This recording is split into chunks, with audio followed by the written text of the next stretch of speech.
Yeah.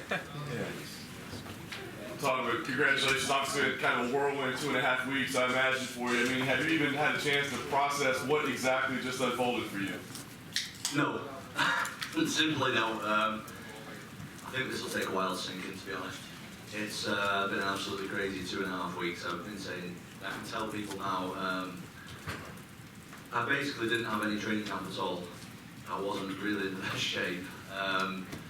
I got the call like 3-4 days after. I pulled my back really bad. Couldn't barely even move or do anything. Yeah, it's been some, and I didn't have a visa as well. It's been some 3 weeks. Let me tell you, it's been absolutely insane.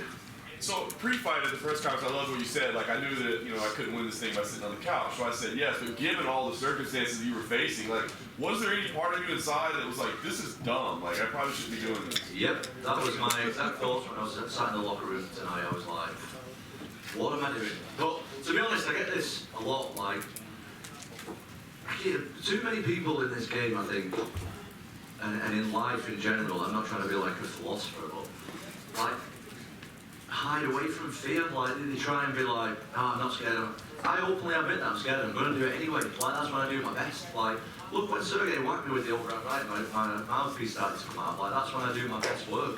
When a big scary guy's coming at me like that, like, that's when I'm at my absolute best. And I embrace fear, like, with open arms.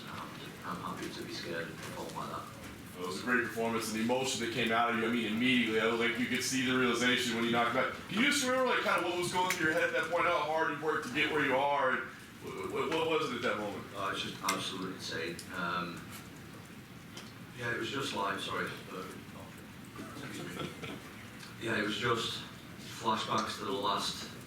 I'm a lifelong martial artist, and I got into this stuff when I was like 8 years old. And it's hard, to be honest, it's always difficult for me to tell when I started off martial arts because my dad was so into it. I've just always been in the gym.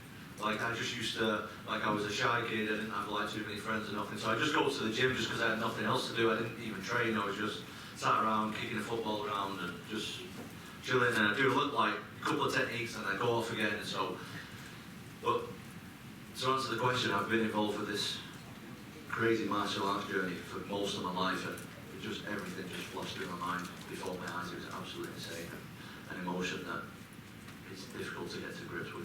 It's awesome. Lastly, for me, I know you're going to want to take some time to just enjoy this. But have you started thinking about what's next? Because it seems like it's kind of a weird picture, right? Dana was here earlier, and he says, we still got to do John and Stipe. So I asked him, would Tom defend the interim title? He's like, I don't know. He's got some money. He'll sit around. Have you started mapping it out, like what you would like to do now? No, I've not really thought about that, to be honest. I didn't think about anything like that before this fight at all. Like, I was aware of what I was up against tonight with Sergey. This is a guy that I know personally because I'm involved in these circles kind of at the top of the division. Nobody wants to fight that guy. Cut all bullshit aside, nobody wants to fight that guy. There's champions turning it down. So I knew what I was up against tonight, and I couldn't think past Sergey. So the guy's an absolute machine. And right now, I just want to chill for a bit, man. To be honest, we'll see what happens. But ultimately, I want to fight John Jones. So Tom, over here to your right, if I could. You were on vacation, Dana tells us, right? Nearly. And nearly. So where were you? I've got a little place in Wales, and like it's driving distance, but I've just bought a little place in Wales, which is like a holiday home, we call it in the UK. So I just go there with the family sometimes. So we had a little trip planned over there, and didn't make it. Another one I've missed. I'm the worst vacation guy ever. I never seem to make it. How was your wife when you did that and you told her that you had to leave the vacation? Yeah, she's not that happy, but she's used to it, if I didn't have her, I'd be, that's some of your biggest issues is your close circle to being successful, and she's very on board, as are the rest of my close friends and family, so I'm very, very lucky in that regard. What did you do to get your back in the because I know backs are really bad when you're hurting. What did you do specifically to get yourself back in condition so that you could fight? It's still bad. It's still not great. I've just been trying getting massages, seeing the chiropractor, getting in the ice bath, getting in the jacuzzi, all the rest of the stuff. But to be honest with you, it's still not the best. I'm gonna have to get it treated properly when I go home. When Sergey hit you with that punch early, and the mouthpiece kind of wobbled there a little bit. anything go through your head like, I have to be careful, or any thought about the way the fight was going to play out? No, it's all happening a bit faster, kind of thing, all that kind of stuff. Like, I'm obviously aware he's got massive punches, and because I was so nervous, like I started off the fight not very well. Like I wasn't moving really well at first, and that's happened in fights before, but never against a guy like that dangerous. So yeah, he hit me with the shot. The mouthpiece started to come out a little bit. I kind of readjusted the mouthpiece on the fly, and I think that he thought he hurt me with the shot, but he didn't. So then I started cutting angles, coming back in, and landing my shots, which is, you don't want to stand flat-footed and trade with a guy like that. That's why all my punches were off the angle and with the calf kicks and stuff. And the last thing I wanted to ask you, you win the title in your 8th fight, which is an amazing accomplishment, and the guy that fought after you won his 2nd title in his 7th UFC fight. And I wonder, just as an athlete watching somebody do that, like, can you just comment on what the significance of what Alex just did by winning a light heavyweight title and a middleweight title in the last year, and doing that all in that short period of time? Yeah, it's fantastic, and obviously he's got a long kickboxing career as well. The guy's an absolute machine. Very scary human being also, like Sergey Pavlovich. I don't think I've ever seen him smile this week, so I'm quite scared of him as well. Hopefully I won't fight him one day, but yeah, he's amazing. I'm a big fan of his. I'm a big fan of Yuri's as well. Also another scary guy, another wild guy. I'm going to have to watch that fight back, obviously. I've not had a chance to see it myself yet, but yeah, they're both 2 great guys. So you've made no secret of how much your father has meant to your journey. I know that your dream was always to give him that belt, but when actually getting to do that in the octagon, actually physically doing the thing you dreamed about for so long, what's that experience? Oh mate, it gets me emotional thinking about it. There's been a million people involved in this career, not just my dad. You know what I mean? I've got such an amazing team around me now of heavyweights. It's fantastic, but I've trained at so many gyms over the years, all at this point near enough all over the world. Do you know what I mean? I've started training in Team Carbon when I was like 14. Then I've boxed with like the Furies for years. Now I've got the heavyweight team going, and I go over to Holland to train with Rico Verhoeven and stuff, and I'm part of their team. And not only that, I've been numerous boxing gyms, numerous strength and conditioning people, all kinds of different stuff. Like, I've done it, and I just hope that not just my dad, but everybody who's been a small part of that can look at him and be like, I'm proud of him. Like, that makes me really, to make someone who's proud of me, who's been part of my journey. And because I respect everybody so much, you know what I mean? All the training partners, all the support, all the coaches from different gyms and different disciplines. Like, I respect everybody so much, and for somebody to look at me and be like, I was part of that journey, I'm really proud of it, that absolutely means the world to me. You know, there was a time where you would sit in front of us and tell us, like, oh, I'm kind of nervous to fight in front of a sellout crowd, I've never done that, I'm really good at it. And then tonight, you come out, you win the world title, you walk out the cage, Michael Bisping's there to grab you and say congratulations. Can you put into words your own personal growth, like being this guy who, you're self-deprecating, and then being able to get in there, knock out the scariest guy in the division, and prove to yourself you're best in the world? Yeah, it's pretty trippy, mate, when I do my little crouch down thing that I do before the fight. I look to the side of Sergey's head, and I see Donald Trump's head looking like him. It's pretty trippy scenes over there. But yeah, it sounds like corny and stuff, and I don't want to be that guy, but sometimes you just got to believe in yourself, and things start shifting around you to make it work. It's really bizarre. People like, all these fighters, all these champions, like, they're friends of mine, they're close friends. They're not just like people I look up to, they're actually my friends, and they give me advice, and it just means the absolute world to me that anyone would look at me and be like, I'm proud of him. Honestly, that really makes me happy.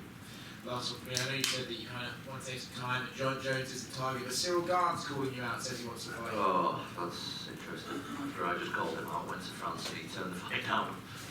Any interest? I think you should fight Almeida. I think them guys should fight each other first, and see what happens then. Alright, so I have to ask about that. When you guys put your hands on each other's shoulders at the beginning of the fight, did you know that he would reciprocate, or what went into that? Because you don't normally see that before heavyweight. No, I didn't know anything. I respect him as a person, as an athlete. I respect all my opponents, whether I like them or not. It's kind of irrelevant to me. Like, this is a sport. I treat it as a sport. I don't hate anybody. I don't, you know, I have love for everybody. I told him after the fight that I love him and I'm sorry and hope he gets back and all that kind of stuff. And I respect him before the fight, during the fight, after the fight. Opponents are irrelevant to me. Like, they're just a person that fight. It doesn't mean anything to me. I don't have to hate anybody. Considering the short notice nature of this fight, is he a guy you think you'll see again down the road at some point? I think so, definitely. I believe he's like 31 years old, I'm 30 years old. We've both got another at least 5 years of this thing. And believe me when I tell you he's going to knock everybody else out in the division. So we're going to go again. Do you think you're the best heavyweight in the world? Yes. Considering what that you said Sergey was the scariest fighter in the division, and you saw what you did to him, and essentially no training camp, do you now think you take that moniker as the scariest guy in this division? Oh, I'm very friendly, so I'm not sure. Very nice man and friendly, but I think when that octagon door closes, I can do things that other heavyweights can't. Simple as that. Simple as that. My mind is so different, and I see shots that other people don't see. I make decisions that other people can't make, and you might look on the outside and think, this guy's got holes in his game, but you jump in and let's have a go and see how you get on.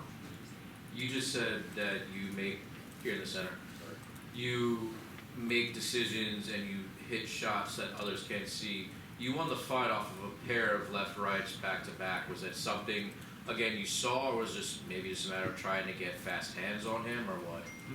It's just reactive. That's just like a testament to my training. I've been training since I was, as I just said, 8 years old, and when I see a shot, I'll throw it, and when I don't see a shot, I won't throw it. And I believe I hit him with like a step in over left hook and a right hand, and then maybe a 1-2 after. I'm not sure.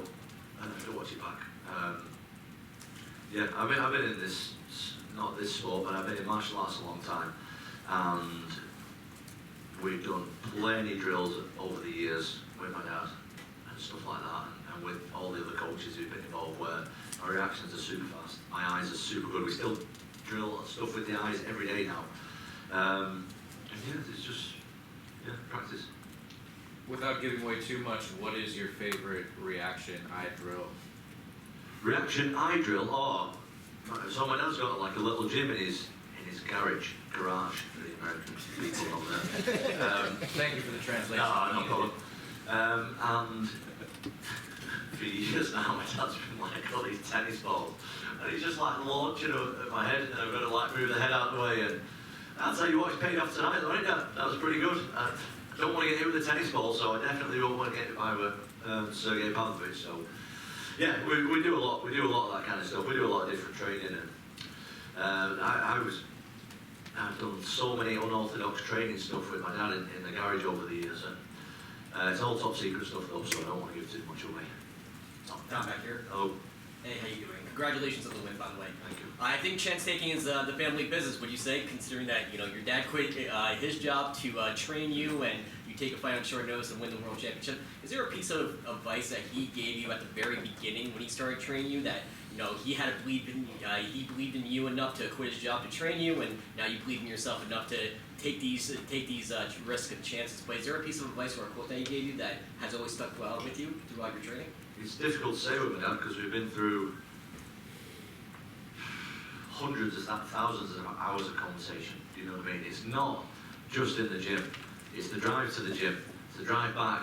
It's in the gym. It's at home. It's on the travel to fights. It's going to competitions as a kid every weekend. And there's a million things that he's told me, but the most important thing he tells me every single time is just enjoy yourself. Just do you. Just enjoy yourself. And that's what I always try to do. And one more question for me. Obviously, the Great Britain market, the UK market is awesome with combat sports. And how's it feel to take back the title to your home? And you know it's going to be a party back there. Absolutely unbelievable. I can't wait for that. But right now I'm going to enjoy tonight. But I think we should do Tom Aspinall versus John Jones in Manchester. That is something special, and I'm sure the UFC are going to be on board with that. That would be special. Dana said he did want to bring it back to the UK, so it could happen. There we go. Congratulations, champ. Tom down came to you, right? Dana was just in the end before, and he just said that he's open to the idea of a new stadium. But now, obviously, the historical one would be Wembley.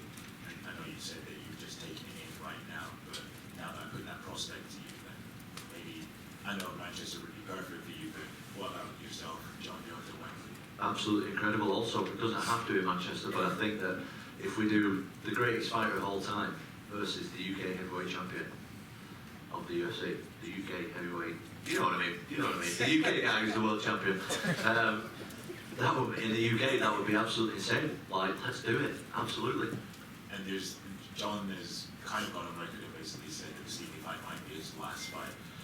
And I think he said that because, you know, he's been like down the years, he needs someone to excite him. Do you think that performance that you just put in there would excite him to get up for one more? How could it not? I don't think I did much wrong for him to be like, that's an easy fight. I think if I hit anybody square in the face, they're going to go to sleep. Simple as that. And John knows that. And that's no disrespect to John. I absolutely love John. Like, he's one of my favourite fighters of all time. I absolutely look up to him, but I want to fight him, and I think I can win. You don't have to answer if you don't want to, but what were the first words that you said to Budan? I can't remember. I was just in a world of absolute madness. Cheers, man. Appreciate it. Tom. Here. This is kind of a star-making performance from you tonight. When this kind of happens, life can change a lot. People come out of the woodworks, they want things from you, they want to be your friend, all that stuff. How do you plan on handling that kind of change that may come from people around you? I've been experiencing that a little bit over the years, you know what I mean? But we keep a tight circle. Simple as that. Anyone who's not on the... Well, I used to say before tonight, anyone who's not helping me become the best in the world, they don't, I'm not going to be around them. But I'm the best in the world now. So we keep a tight ship. I'm happy with the people I've got around me. Absolutely incredible people. Each and every day I enjoy. Each and every day, like, I'm spending time with people I love and who care about me, and I love them back. It's not like, you know, they don't just suck it up to me because I'm doing well in my career. Like, we're all friends, we've got family members involved, there's all kinds going on. But I'm really happy with the people I've got around me right now. I don't need anybody new. And one of those people who showed me a lot of love, I know you touched on it a little bit, was Michael Bisping. You guys kind of embraced when you were leaving the cage. How much has this support meant to you through this process? It's meant a lot to me. I used to go watch Bisping and sit up in the nosebleeds before he even knew I existed, like, for a good few times. I remember going and watching Bisping against Chris Lehman in Birmingham. I don't know what year that was, but it was fucking ages ago. It was 2008, yeah, so I would have been 15 years old then. You know what I mean? And we saved up and sat in the nosebleeds to watch Bisping. So me and Bisping now are good friends. He's an absolute idol of mine. I look up to him as a person, as a fighter, and I just love what he's doing. Bisping, he's just such a great guy. And yeah, I got a lot of respect for Bisping. Tom, front. Yes. Tom, did you get the chance to talk to your, I know it's really early in the morning Yeah. from at home, but did you get the chance to talk to your wife? And Not yet. Not yet. Yeah. My dad tried to call her, but she didn't pick up. So, I don't think she knows yet, I'm not sure. So there was no plans for her to, or the kids even to watch? No, absolutely not. And my oldest kid now is 7, so he started realising a little bit what's going on. He actually watched Pavlovich and was like, it's going to be a tough one then. He's like, he goes a lot of rankings because he doesn't know, like, the rankings definitely stand for something, but he knew that Pavlovich was ranked number 1 and I was ranked number 4. He was like, oh, this guy's number 1, you have to be careful here. And he started telling me a game plan. And then he said, you got to remember it though, make sure you remember it. I was like, yeah, will do. You're going to have to write it down, Dad. You're going to have to write it down and take it with you. I know, right? But I'm sure he'll be happy when he finds out. Well, what was the game plan? Not what I did. No, the game plan was like, use my movement, use the calf kicks, which were working really well. Don't like square up with him, let him come straight on. Which I did okay, to be fair. To be honest with you, I was really nervous and I couldn't get my movement going well straight away. I felt like I started a little bit slow in comparison to normal, but I'm not complaining. We got the win. Was that because of the back that you just movement going? I think so. I don't know. I don't know if it's the back or the back's actually all right now. It's not as bad as it was. I don't want to milk it. It was quite bad, but it's all right now. But I was just nervous, man. To be honest, I was very scared backstage. I understand you felt like you maybe owed your family a vacation, a holiday, because of the interruption of everything with this. might they expect a greater holiday, maybe something more special because Absolutely. They deserve everything. I've been away so much lately. With fighting and training and travelling, and I've just not been at home much, so I need to spend some time there for a little bit and make it up to him. Last one for me, I mean, obviously, if you're going to be waiting for John Jones, you might be waiting a while because he may not come back till, who knows, summer or Yeah. later than that. Is that something you're prepared to do, wait even more, as much as a year or more in order to be No, done by? I don't want to wait a year. I definitely don't want to wait a year, but I think that me and Jones is the fight to make, to be honest. So if I have to wait a year, I will. Like, that's the fight that I really, really want. And I think that me and John in the UK, that's just a dream for everybody. And the UFC fans, everybody will love that song. But that's what I'm aiming for. Gang, final three. 1, 2, 3. Tom, so yeah, congratulations on an amazing KO victory.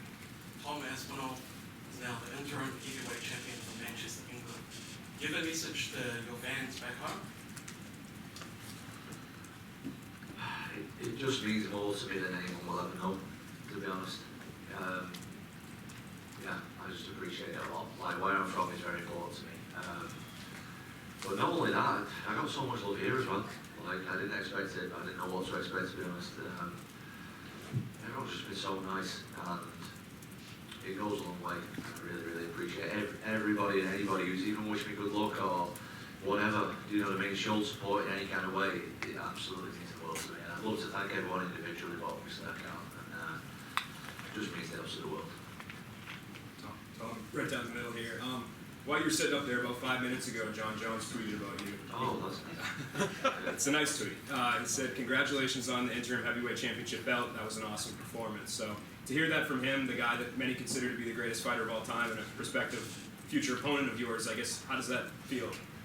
I've seen John talking nice stuff about me on the podcast as well. It's really nice. Obviously, it's always nice to hear nice things about you, but from someone like that who I massively look up to also. Yeah, thank you, John. And just give me the opportunity, John. Let me do it.